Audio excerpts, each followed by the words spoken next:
Namaste Saraswati Devi Gauravani Pracharine Nirvishesha Shunyavani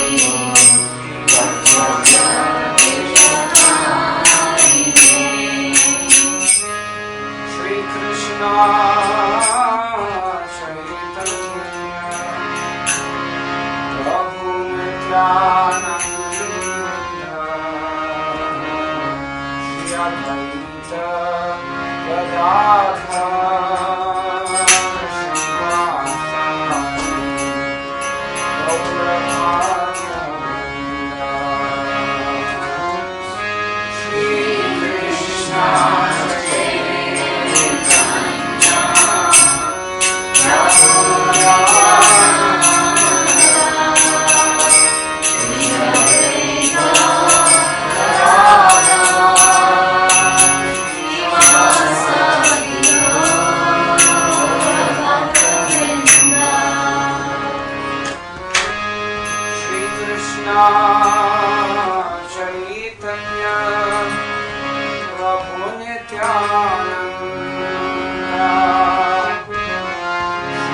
texts mainly, and then so many others that describe the same topics. First of all, to invoke auspiciousness, let's begin with Mangalacharana. Om Ajnana-timirandhasya Jnana-anjana-shalakaya Chakshurunmilitam Jena Tasmai Shri Gurave Namaha Shri Chaitanya-manishtam Sthapitam Yena Bhutale Swayam Rupa Tadavayam Tadati Swadavantika Vandeham Shri Guru Shri Parapatam Shri Vaishnavamscha Shri Rupa Sahagana Tam Sajivam Sadvaitam Sadhutam Parijanasahitam Krishna Chaitanya Devam Shri Radha Krishna Padam Sahagana Lalita Shri Shakhamnitamscha He Krishna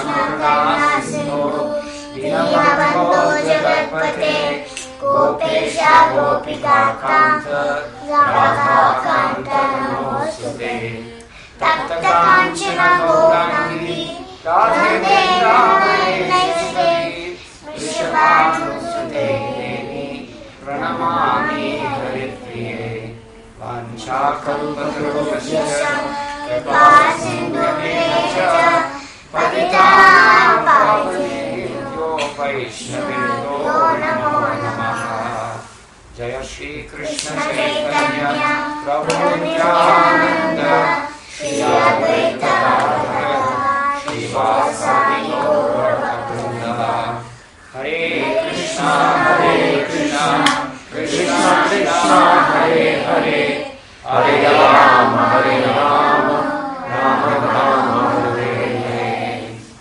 That the little girls in front did better than everyone. So let's begin by reading. Well, first of all, we'll just say a few words about Rathyatra. There's a famous verse which we sing sometimes. We're singing this month, as a matter of fact. Radharudho gachan pathimilita bhudeva patalai stuti pradurбhavam pratipadam upakarnya sadaya daya sindhura bandhu sakala jagatam sindhu sutaya Jagannath Swami Nayanapatagami bhavatame. That means that when Lord Jagannath sits atop his Rath cart and is proceeding down the grand route in Puri, Varadanda they call it, he's met with assemblies of Brahmanas. They're called Bhudevas. What does Bhu mean? Earth. And Deva means? God. So Brahmins are called the gods of the earth. So Bhudeva Partalai, groups of Brahmins, they come and they're offering Lord Jagannath prayers like this one. Jagannath Swami Nayana Pathagami Bhavatame. And hearing those prayers, Lord Jagannath becomes very favorable to them. And Stuti Pradurabhavam Pratipadam Upakarnya Sadaya. At every step he hears these presentations of prayers, and he becomes very kindly disposed to the Brahmins. Daya Sindhura Bandhu Sakala Jagitam Sindhu Sutiya. He's the only friend of all the worlds, and he's accompanied by Sindhu Suta. Who is Sindhu Suta? Sindhu means? Ocean. And Suta? Feminine. Think Beti. The daughter of the ocean. The daughter of the ocean is Lakshmi Devi. So with Lakshmi Devi, and not only Lakshmi Devi, but Balaram and Subhadra as well. That's another verse. Maham bhodhe stire kanakaruchire nila shikhare vasan prasadanta sahaja balabhadrena balana. He's accompanied by Balabhadra and by Subhadra madhyastha sakala sura seva vasarado. And in the middle, Srimati Subhadra Devi. They live in this wonderful palace on top of the Blue Mountain. Blue Mountain is called Nilagiri or Niladri, Nilachala. There are two places in Puri, two achalas. One of them is Nilachala, the blue mountain, and the other one is called Sundarachala. Where's that? Sundarachala is the confidential name of Gundicha. Gundicha is where the Rathyatra goes. So once a year, they're living in this palace on the on the shore of the ocean, on the top of the Nilachala hill. That's where the Jagannath temple is located. Balaram and Subhadra Devi and Jagannath, they very happily enjoy there all the year. But once a year they come out and they proceed down this grand route about 2 miles to Sundarachala or Gundicha temple. It's an alternate temple with nice gardens surrounding it, about 2 miles down the road. And that's called a Rathyatra. It happens on Ashar Dvitiya, Shukla Dvitiya, how should we say, the second of the waxing moon in the month of Ashar. So in ISKCON we do it any time, but in Puri they do it on this particular day. And it lasts for about a week and a half, 10 days or so, depending on how long it takes for Lord Jagannath to make his journey. There are two journeys. There's the Rathyatra proper. It goes from the Nilachala to Sundarachala. And then he stays for some days there at Sundarachala in Gundicha temple. And he enjoys there because it's very much like Vrindavan and reminds him of Vrindavan. Now in the middle of that period, after about 5 days or 6 days, the goddess of fortune, she lives with Jagannath in the Nilachala palace, in the big temple there. She begins to wonder. Her husband said he's going to be home just in a day or so, and here it's been 4 or 5 days and he's still not home yet. So she decides to take a little trek over to Sundarachala to see what he's doing over there. And this is called Hera Panchami. Panchami because it's the 5th day. And Hera means she takes a look. Your husband is not here? Somewhere. He knows Oriya, right? Yeah. So, those who know Oriya, they know. So Hera Panchami, the goddess of fortune, she comes to look for her husband, Jagannath. Why is he not home yet? He said he was going to be home, just like any good wife would do that. So she comes and looks for him, and the servants of Jagannath, they promise her, yes, we'll bring him home as soon as possible.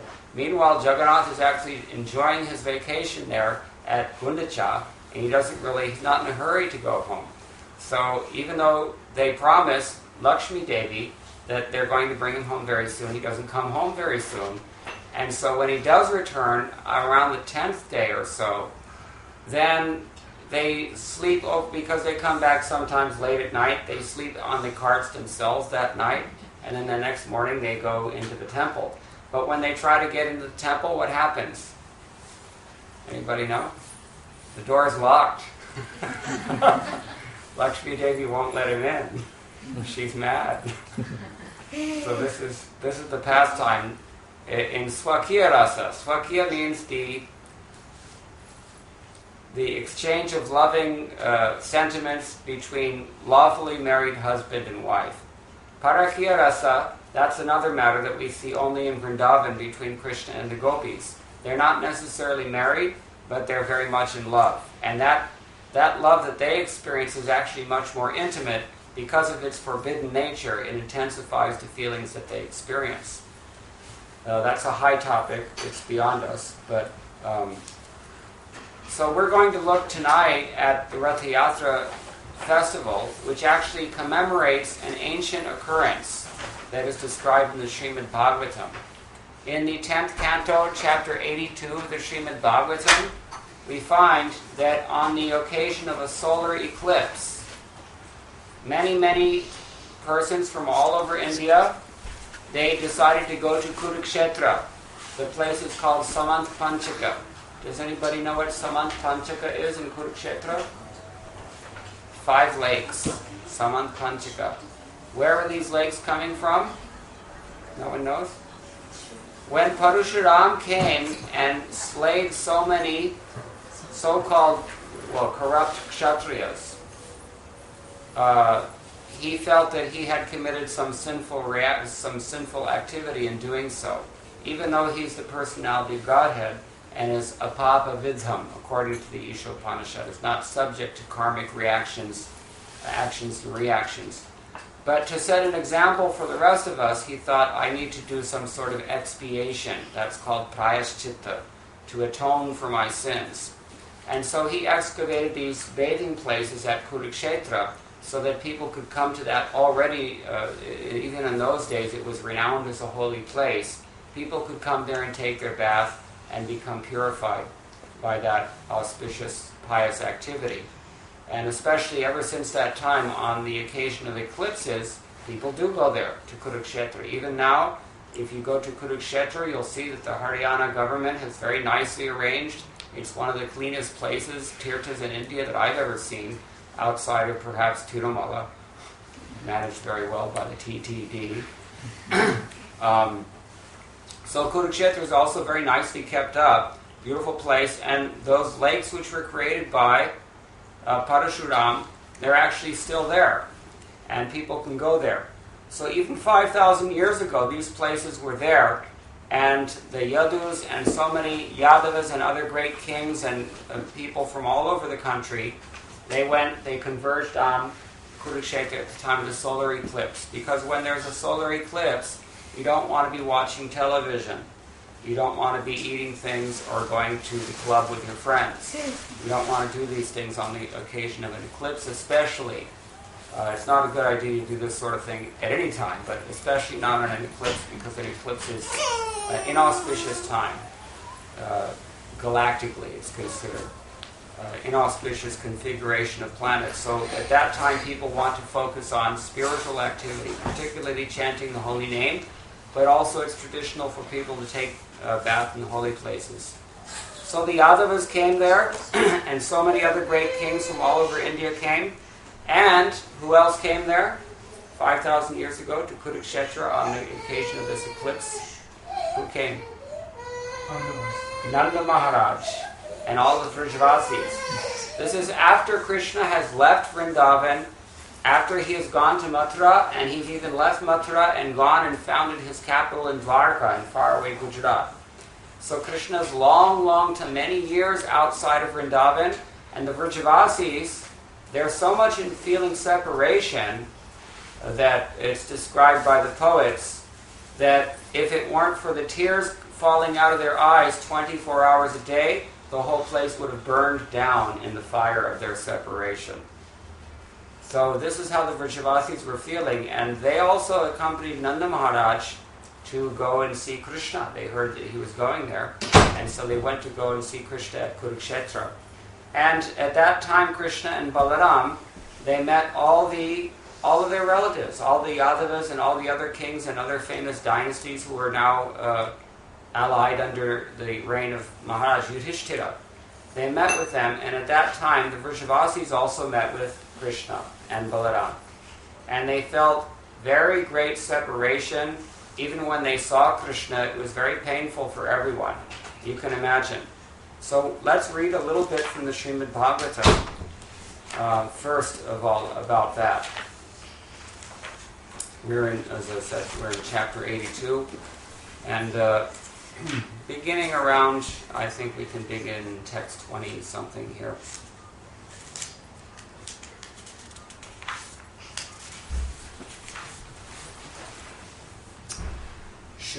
This is text 31 of the 82nd chapter of the 10th canto. Om Namo Bhagavate Vasudevaya. Shukdev Goswami said, when Nanda Maharaj learned that the Yadus had arrived, led by Krishna, he immediately went to see them.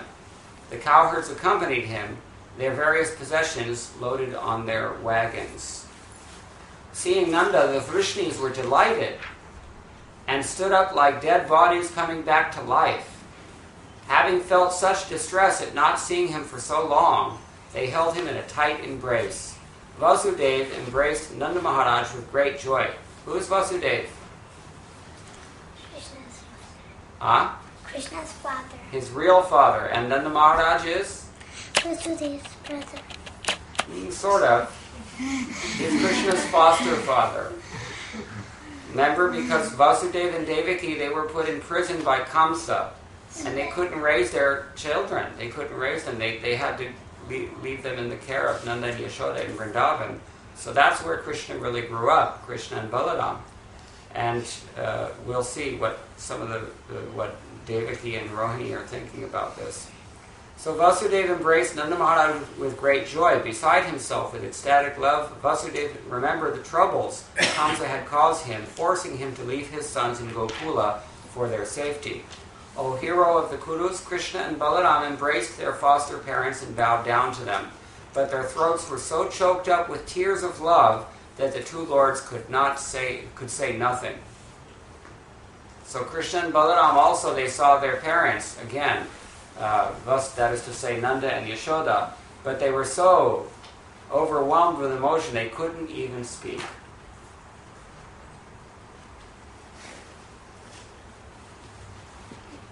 There's a purport here. After a long separation, a respectful child should first offer obeisances to his parents. Nanda and Yashoda gave their sons no opportunity for this, however, for as soon as they saw them, they embraced them.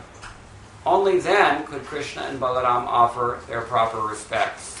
You see, their love for Krishna and Balaram is so intense and spontaneous that they don't wait for anything like these kind of formality. Immediately, as they saw him, they embraced him tightly. That's how much they were attached. Raising their two sons onto their laps and holding them in their arms, Nanda and saintly Mother Yashoda forgot their sorrow.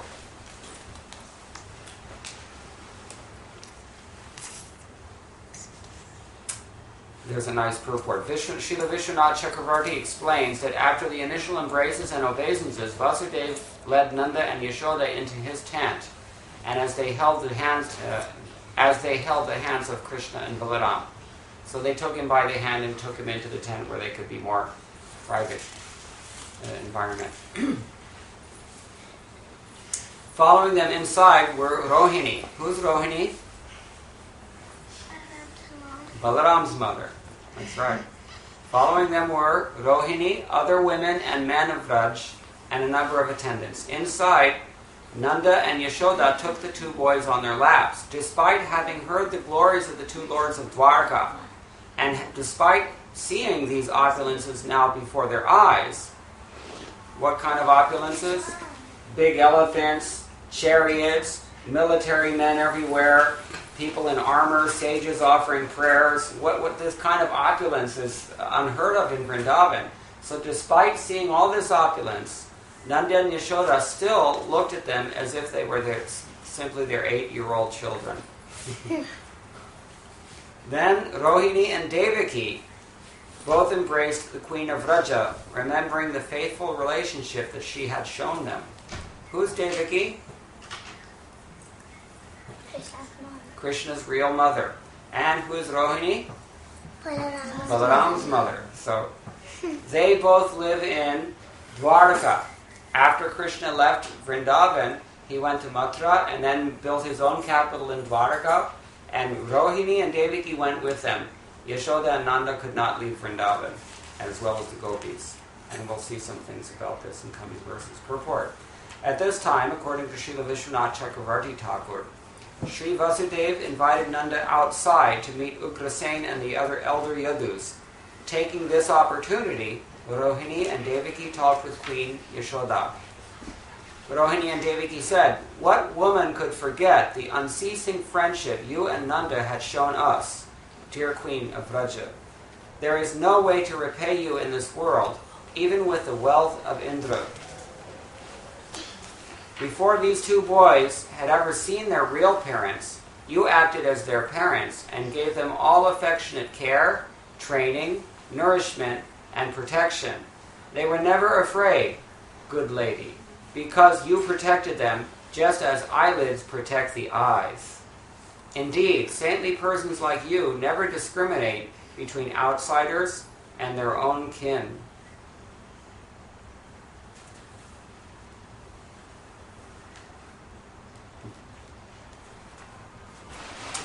There's a very insightful commentary here, again by Srila Vishwanath Chakravarti Thakur. He says, when Krishna and Balaram had not seen their parents for two reasons.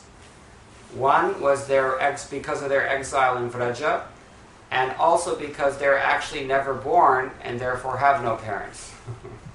So in terms of their tattva, on their ontological position, they're unborn. The Supreme Godhead has no parent, everyone knows. Srila Vishwanath Chakravarti Thakur also describes what Devaki thought. So we're getting a glimpse by the grace of the Acharya, the commentator here, into the mind of Devaki, Krishna's mother. Anyone here from a Sri Vaishnava background? No? Smartest. Just kidding.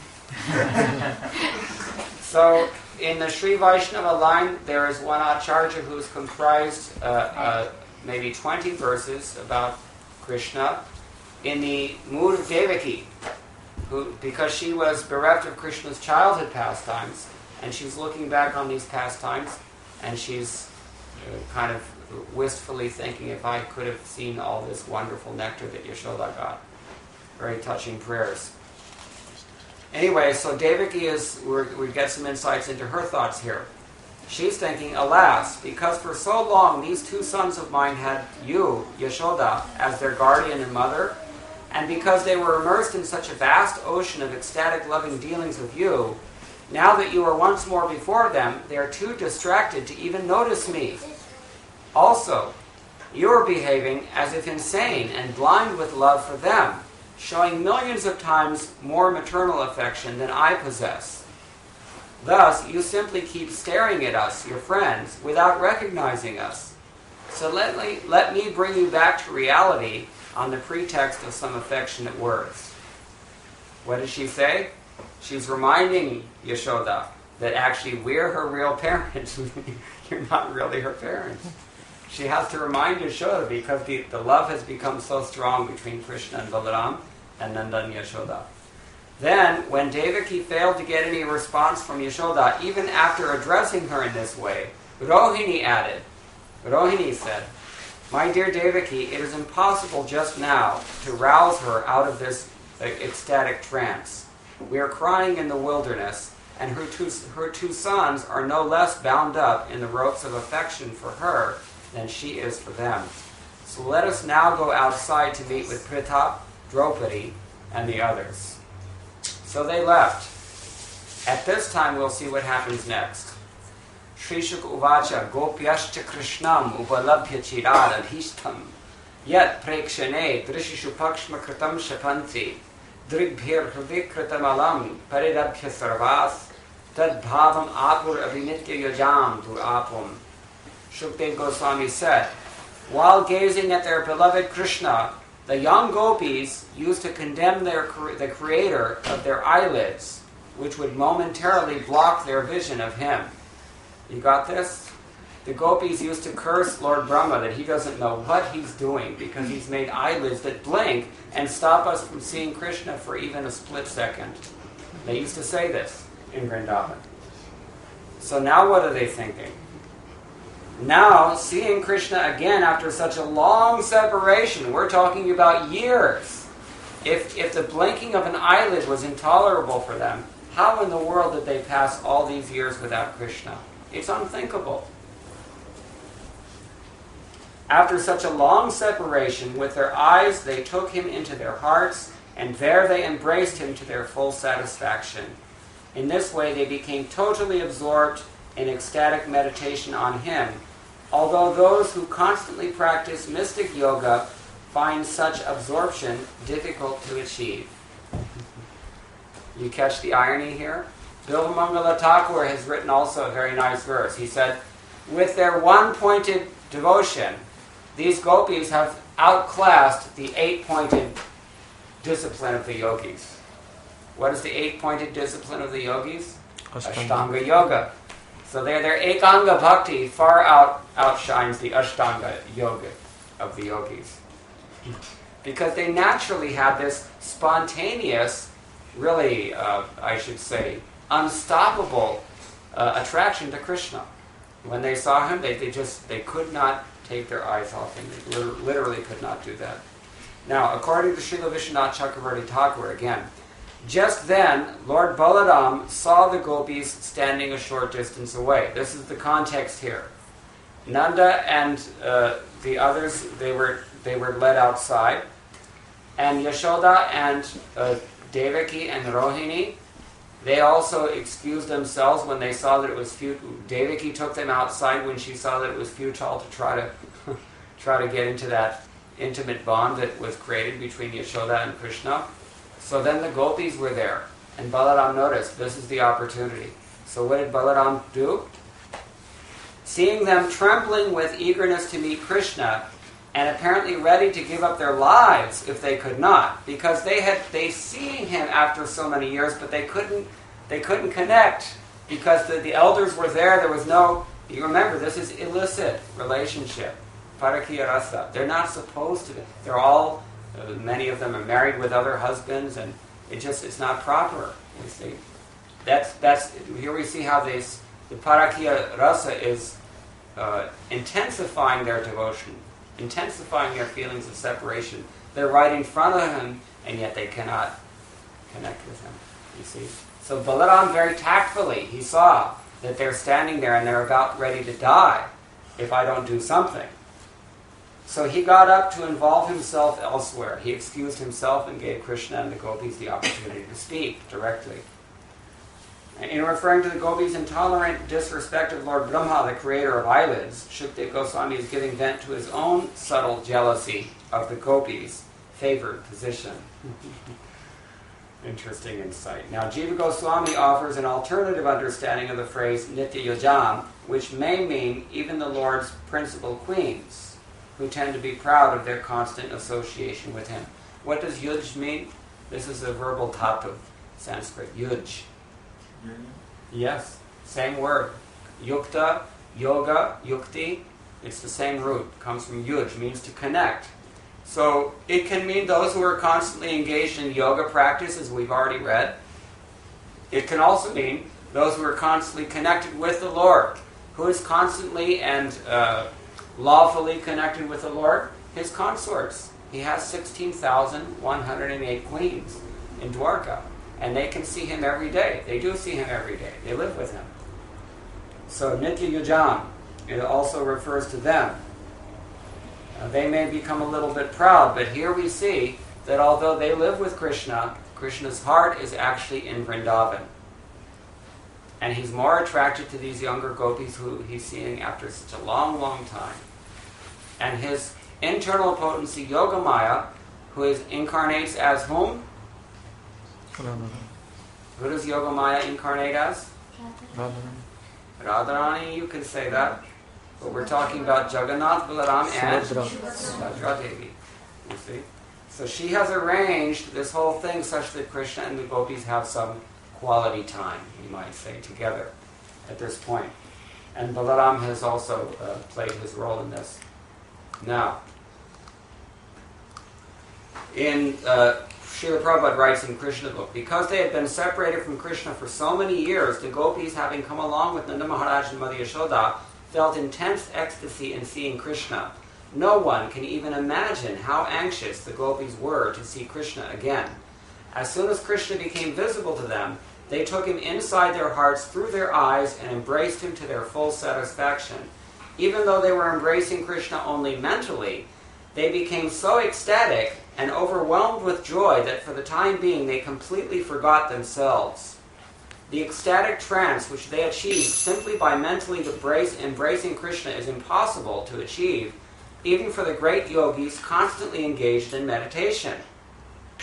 Krishna could understand that the gopis were wrapped in ecstasy by embracing him in their minds, and therefore, since he is present in everyone's heart, he also reciprocated by embracing them from within. Now Shukdev Goswami continues. The Supreme Lord approached the gopis in a secluded place as they stood in their ecstatic trance. After embracing each of them and inquiring about their well-being, he laughed and spoke as follows. Why did he laugh? He laughed. Why? Such an intense environment, you wouldn't think someone would laugh. What's going on? Let's hear what Srila Vishwanath Chakravarti Thakur explains. Krishna expanded himself by his Vibhuti Shakti to embrace each of the gopis individually, thus waking each of them from her trance. He then inquired, "Are you now relieved of your pain of separation?" And he laughed to help lighten their spirits. This is what he says. Lord Krishna said, my dear girlfriends, do you still remember me? It was only for my relative's sake that I stayed away for so long, intent on destroying my enemies. Do you remember what Krishna said when he left Vrindavan? What did he promise the gopis? In order to get them to allow him to leave, what did they do? They were lying down in front of Akrura's chariot. They were physically, just like Gandhi, right? They did that also, right? Sometimes in protest movements, these activists do things like that. Tiananmen Square, right? Stand down a tank. So these gopis they were lying down on the path of Akrura's chariot, ready to be run over or do anything, would give up their lives to stop him from taking Krishna away. So what did Krishna have to tell them when he was leaving Vrindavan? Remember? I'll be back in just a few days. And he never came back. After a few days, they're keeping their hopes alive. And Nanda Maharaj was very tactful. When he went there to pay the taxes, to take Krishna with Akrura, he didn't come back real soon. He couldn't. He couldn't handle it. He promised Yashoda that he would bring her back. And he knew that he couldn't do it. So he wasn't eager to come back. So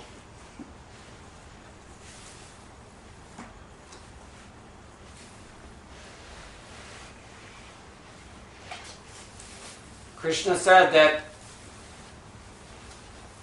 I have to kill a few demons and then I'll come back. This was his excuse.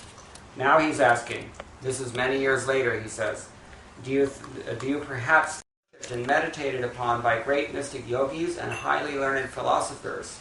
We wish that these lotus feet may also be awakened within our hearts, although we are only ordinary persons engaged in household affairs.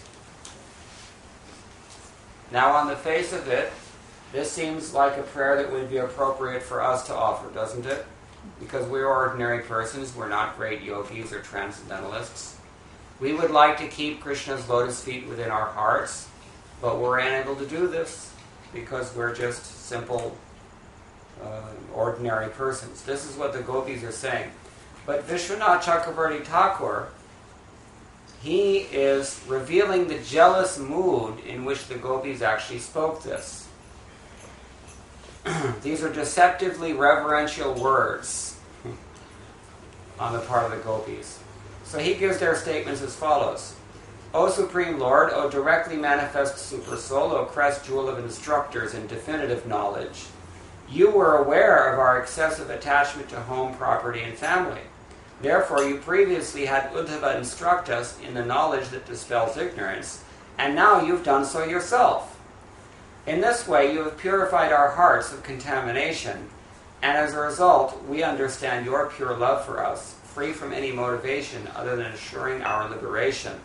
But we are only unintelligent cowherd women. How can this knowledge remain fixed in our hearts?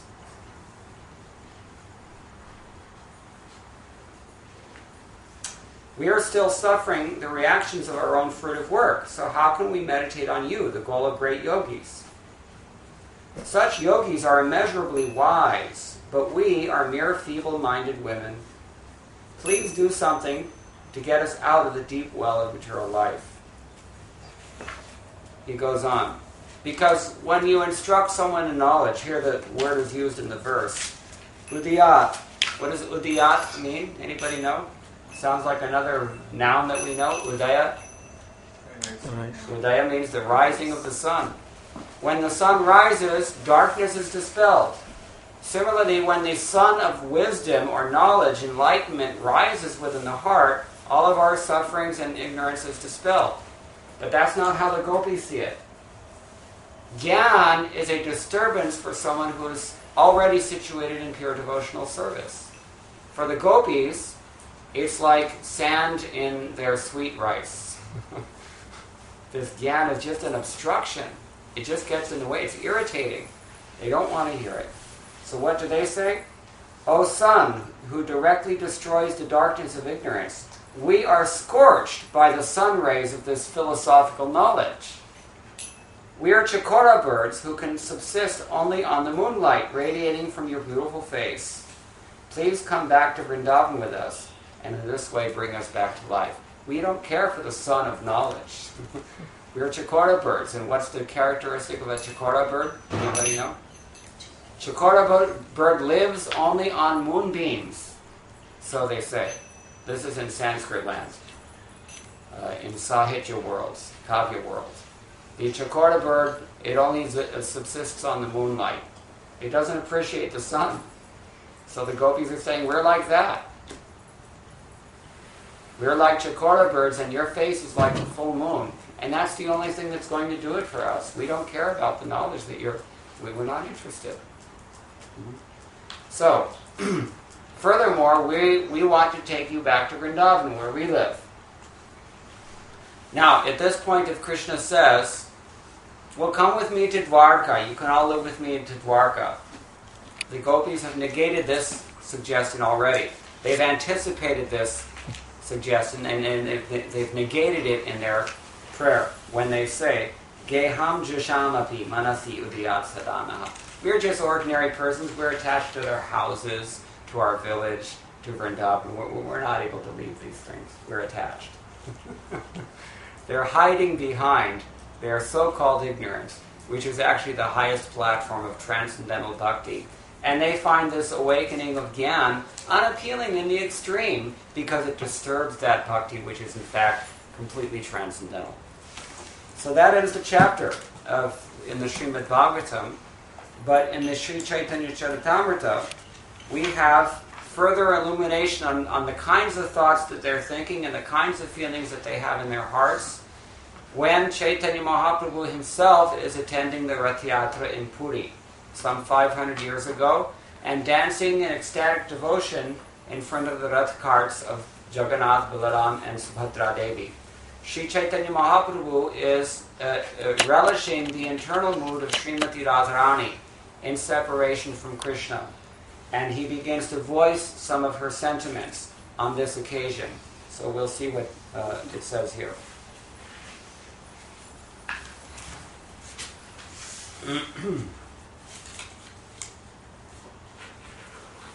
Formerly, all the gopis of Vrindavan were very pleased when they met with Krishna in the holy place Kurukshetra, that we've been describing. Similarly, after seeing Lord Jagannath, Sri Chaitanya Mahaprabhu awoke with the ecstasy of the gopis. Being absorbed in this ecstasy, he asked Sarup Damodar to sing. Sri Chaitanya Mahaprabhu spoke thus to Lord Jagannath. You are the same Krishna, and I am the same Radharani. We are meeting again in the same way that we met in the beginning of our lives. Although we are both the same, my mind is still attracted to Vrindavan Dham. I wish that you will please again appear with your lotus feet in Vrindavan. She doesn't care for this Kurukshetra business with all the great phalanxes of military men and government officials and ministers and saintly yogis and sages and elephants and horses and all this dhumdham, as we say in Hindi. They're not interested. They want Krishna only in Vrindavan. They have this specific attachment in Vraj Bhakti. And nothing else can satisfy that. All the Gyan in the world cannot satisfy that. Even Aishvarya Bhav, worshipping Krishna in full awareness of his lordliness, which is what we find in Dwarka Lila, that will not satisfy the gopis. They only want Krishna in Vrindavan. So let's go on to hear more. Although we are both the same, my mind is still attracted to Vrindavan Dham. Kurukshetra is crowded with people, there are elephants and horses, the rattling of chariots. In Vrindavan, however, there are flower gardens, and the humming of the bees and chirping of the birds can be heard. Here at Kurukshetra, you're dressed like a royal prince, accompanied by great warriors. But in Vrindavan, you appear just like an ordinary cowherd boy, accompanied only by your beautiful flute. Here, there's not even a drop of the ocean of transcendental happiness that I enjoyed with you in Vrindavan. This is Srimati Radharani speaking. I therefore request you to come to Vrindavan and enjoy pastimes with me. If you do so, my ambition will be fulfilled. In that ecstatic mood, Sri Chaitanya Mahaprabhu recited many other verses, but people in general cannot understand their meaning. While dancing, Sri Chaitanya Mahaprabhu began to recite this verse, which he tasted in the association of Sarup Damodar Goswami. And he quotes this verse which we've just read from Srimad-Bhagavatam. Now he interprets it. This is Chaitanya Mahaprabhu giving his understanding. Speaking in the mood of Srimati Radharani, Chaitanya Mahaprabhu said, "For most people, the mind and the heart are one. But because my mind is never separated from Vrindavan, I consider my mind and Vrindavan to be one.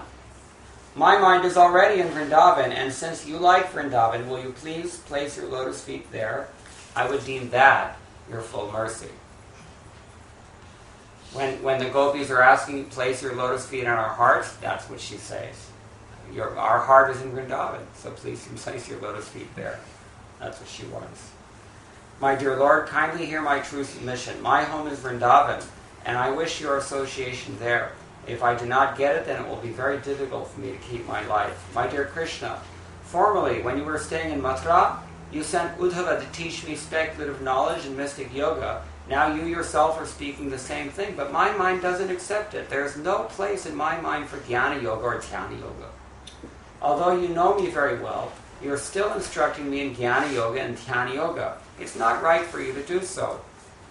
Chaitanya Mahaprabhu continued, I would like to withdraw my consciousness from you and engage it in material activities, but even though I try, I cannot do so. I'm naturally inclined to you only.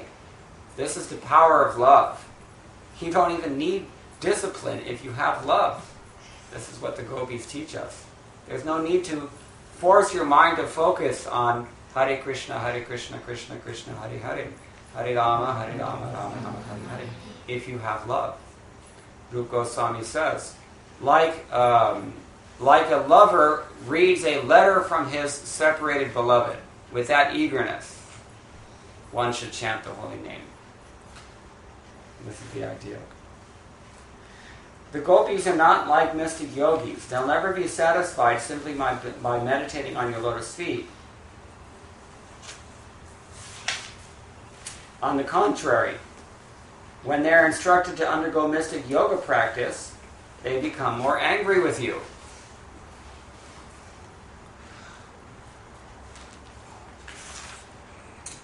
It's amazing that you have forgotten the land of Vrindavan. And how is it that you have forgotten your father, mother, and friends? How have you forgotten Govardhan Hill, the bank of the Yamuna, and the forest where you enjoyed the Ras Leela dance? Krishna, you are certainly a refined gentleman with all good qualities. You are well behaved, soft-hearted, and merciful. I know that there's not even a tinge of fault to be found in you. Yet your mind does not even remember the inhabitants of Vrindavan. This is only my misfortune, and nothing else. Srimati Radharani speaks this. I don't care for my personal unhappiness, but when I see the morose face of your mother Yashoda, and the hearts of the inhabitants of Vrindavan breaking because of you, I wonder whether you want to kill them all. They are trying to pull Krishna towards Vrindavan. In the spirit of these sentiments that Chaitanya Mahaprabhu has expressed, they're trying to pull Krishna back to Vrindavan. They don't want him to go to Kurukshetra. They don't want him to return to Dwarka.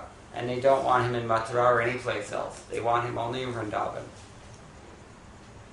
So when we attend Rathyatra on Sunday, we can remember these pastimes and meditate on the love that the gopis feel for Krishna and the love that Krishna feels for the gopis as well. That's the eternal Nitya Leela that's going on. And by chanting the Hare Krishna Mahamantra, we all have an eternal relationship with the Lord, and it will be reawakened in one of these modes of service that we've been reading about, simply by chanting the holy name. So, on an external level, we have the Sankirtan of the holy name, and we have the formal worship of Jagannath going on in these carts, following the tradition of Puri, Rathyatra. But internally, this is the teaching of Sri Chaitanya Mahaprabhu. Ramya kachit upasana vrajavadhu vargena yakalpita. There's no method of worship which is superior to that which was conceived of by the gopis of Vrindavan. And in these verses and texts that we've read tonight, we've only just barely touched a little bit. Anybody have any questions or comments on any of this? Not that I'm really qualified to answer, but very, very deep topics.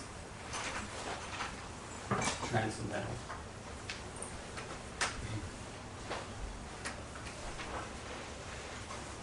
No? Prabhuji, we said that these parts are eternal. So exactly how do we explain this part about what parts stand eternal and how do we... How are these pastimes eternal? I said this is Nitya Lila. Always Krishna is performing his pastimes with his eternal devotees. The gopis are eternal associates of the Lord, especially Srimati Radharani and her friends. They're eternally performing their pastimes in Goloka Vrindavan, but even in this material world, they're also eternally performing their pastimes in that the Lord is constantly moving throughout his creation and incarnating in various universes and various planets to display these pastimes. In our particular universe, we saw these things only 5,000 years ago. In the greater scale of things, that's not a very long time. So we were very, very fortunate, and we had Krishna in this world in Vrindavan just a short 5,000 years ago. In some place, even within this material creation right now, this Leela is going on somewhere. I can't say where it is, but it's a very vast thing, this material creation, in unlimited universes coming out of the pores of Mahavishnu. So in one of these places at least, these pastimes are going on. And of course, in the holy Dham of Krishna, which is a facsimile of the spiritual realm, even within the material world, as you can say, it's a Vaikuntha embassy. The pastimes are going on there as well, but they're aprakata. They're not manifest to our vision. Avatar, incarnation, means it's just a question of becoming prakata, becoming manifest. Leela is always going on, but it's manifest on a certain scale, on a certain schedule for us. Prabhupada gives the analogy. It's just like if you're sitting in a room that has 4 or 5 windows along one wall, and there's a man outside riding a horse. What do you see? You see him ride from one window, then he appears in the next window, then he appears in the next window, like that. But it's not that there's a new man on a horse created for each and every window separately. It's the same one, but it's manifest to our vision according to the window. So these incarnations, they're like windows, you might say. Prakatana. They become manifests from time to time. Is that okay? Even though they're always going on. So Jagannath Rathyatra, anyone who takes part in the pastimes of Krishna, this Rathyatra is one of those pastimes. If we're deeply absorbed in this meditation along the lines that we've been reading tonight, then we are in that Nitya Lila also, even if we're in this material world. Ihayasya haridasya karmana manasa gira nikalashwapi avasthasu jivan mukta sochite. Jivan mukti means to be liberated even in this life. If a person's body, mind, and words are fully absorbed in this Leela of Krishna, then even he's in this material world, he's still not considered to be of it. Padma patram evam hasi, like a drop of water on a lotus leaf. Anything else? Yes? So, the story... Your name is Veena? Deepa. Deepa, sorry. In the story, you didn't mention Subhadra. So, when does she appear? Subhadra appears in the 10th canto when Kamsa is prepared to kill the son of Devaki, whom we know now as Vasudeva, Krishna. When Krishna appears in the prison house of Kamsa, Kamsa wants to kill the child because he knows that the 8th child of Devaki will kill him. So he tries to dash the child on the floor, and at that time, this 8-armed form of Durga appears and says, "You're such a fool, you don't know that you can't do this," right? So that's Yogamaya actually. And this Yogamaya is, Subhadra Devi is the incarnation of Yogamaya. She's called in the Puranas Vishnu Maya Bhagavati. She is actually Vishnu's Maya. For Vishnu, there's no distinction between Yogamaya and Mahamaya. In exactly the same way as for the electrical engineer in a big building, there's no distinction between the heating system and the cooling system. It's the same system. It's just a question of where you shunt the current, the circuit, you see. So in the same way, Mahamaya or Durga Devi, she conditions us when we have an infected attitude towards the Supreme Lord. She conditions us with the illusion of materialistic life.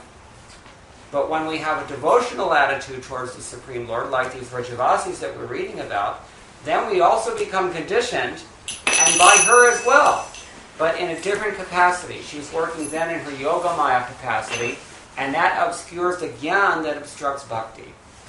You see? In this material world, Gyan is the enemy of sense gratification. If you have wisdom or knowledge in this world, you cannot enjoy it, because you can see through it. And similarly, if you have too much Gyan, you will not be able to enter very deeply into the Bhakti, into the pastimes. So, therefore, the Gopis consider Gyan to be an irritant. Is that clear? So, Subhadra Devi is that person who is changing hats, you might say. She puts on her Yogamaya hat when it's time to condition someone who wants Krishna in love. And she puts on her Mahamaya hat when it's time to beat someone into some sense. Beat some sense into someone. Okay? Anything else? Prabhu? Yes. Prabhuji, often when we hear from Maharajas or when we read books, we come across the intimate pastimes of Lord with covered voice and gopis and things like that. And they give a lot of happiness, and it's interesting also. Yeah. But and we read books, but how do we know whether we are reading that book in a correct mood and we are understanding them properly, because I'm not in a stage to understand that pastime properly? Yeah, this is a superb question, an excellent question. When we read especially Krishna's intimate pastimes with the Vrajavasis, how can we process them appropriately? Because we're not really on the level where we're even qualified to hear these things or understand them appropriately. So therefore, it's always qualified in the Shastras that one has to hear these things from a pure devotee. And in fact, Sanatana Goswami quotes from the Smriti as well, that Sarpo Chistam Yatapaya, that if you hear from someone else, even if that person may be a yogi or a jnani or a great karmi or a scholar or whatever, if you hear from that person, then it's kind of like taking milk that's been touched by the lips of a serpent. It is mixed with the poison from that serpent. So we have to be very careful. It's possible that if we do not take the guidance of a bona fide guru, we can have misconceptions develop. And that's why we are so much keen on distributing these books by His Divine Grace A.C. Bhaktivedanta Swami Prabhupada, who actually wrote these books in such a manner that no one can possibly misinterpret them. It's so clear the way that he's explained these things, and emphasizing the way in which they are transcendental, that it's virtually impossible for anyone, unless they're really determined, to come to the wrong understanding. So this is kind of an extension of the principle that Krishna hints at only in Bhagavad-gita, when he says, Tad-vidhi pranipatena pariprashnena sevaya. Krishna tells Arjuna that you have to understand this wisdom by approaching a bona fide guru and being enlightened by him. And of course, throughout all of the Shastras, we get the same instruction. But in particular, that's why we have commentaries. And that's why we refer to those commentaries. Because on our own, we don't really have the adhikar. But this is mercy. When something is given to us free like this, the right understanding is given to us free. That's mercy. We don't deserve it. We don't even have the adhikar to understand it, but it's given to us. Is that okay? Yeah. I'm beginner, and this Mahamaya and Yogamaya concepts are pretty new to me. Okay. I understand it might be out of scope of today's topic, but if you can tell a little more about Elaborate, it. yeah. Okay. As I said earlier, Vishnu in fact has only one energy we call Vishnu Maya.